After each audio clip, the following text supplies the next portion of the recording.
నమస్కారం, VNR news వార్తలకు స్వాగతం.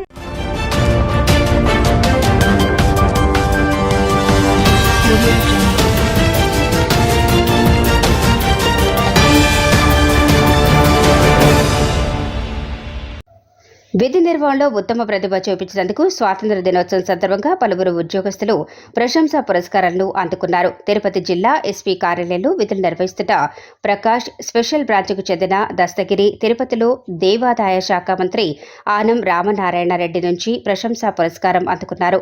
అన్నమయ్య జిల్లాలో కానిస్టేబుల్గా విధులు నిర్వహిస్తున్న కల్లూరుకు చెందిన జైనుద్దీన్ రాయచోటిలో రాష్ట్ర రవాణా శాఖ మంత్రి మండిపల్లి రాంప్రసాద్ రెడ్డి నుంచి ప్రశంసా పురస్కారం అందుకున్నారు. పొంగనూరు డిపోలో కండక్టర్గా విధులు నిర్వహిస్తున్న కల్లూరుకు చెందిన షబీర్ జిల్లా స్థాయి మెరిట్ అవార్డును డిపిటిఓ నుంచి ప్రశంసా పురస్కారం అందుకున్నారు. ప్రశంసా పురస్కారాలు అందుకున్న వారిని పలువురు అభినందించారు.